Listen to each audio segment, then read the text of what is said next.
وَأَنذِرْهُمْ يَوْمَ الْعَاصِفَةِ، ڈرا دیجئے ان کو قریب آنے والے دن سے، عاصفہ قاربہ، اذ القلوب لدى الحناجر، جبکہ دل ہنسلیوں میں آئے ہوں گے، کاظمین غصے کو دبا رہے ہوں گے، مَا لِلظَّالِمِينَ مِنْ حَمِيمٍ وَلَا شَفِيعٍ يُطَاعُ، نہیں ہوگا ظالموں کا کوئی دوست اور نہ سفارشی جس کی سفارش مانی جائے۔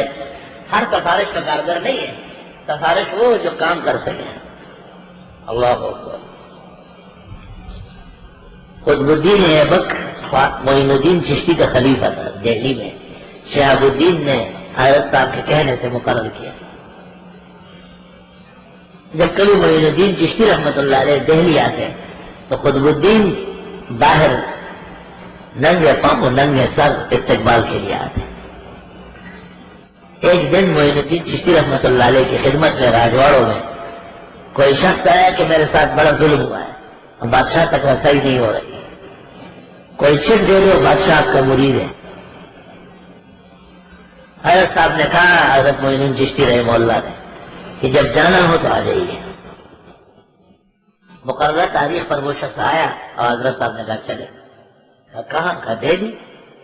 حضرت خط دینے کا، خط نہیں دوں گا، خود چلوں گا۔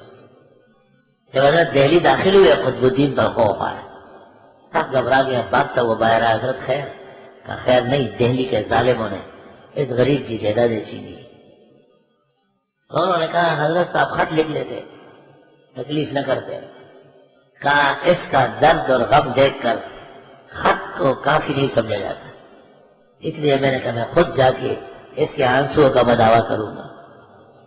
نہیں ہوگا ظالموں کا کوئی دوست اور نہ سفارشی جس کی سفارش مانی جائے۔ یعلم خائنۃ الاعین، وہ اللہ جانتے ہیں آنکھوں کی خیانت، وما تخفی الصدور، اور جو چھپاتے ہیں سینے۔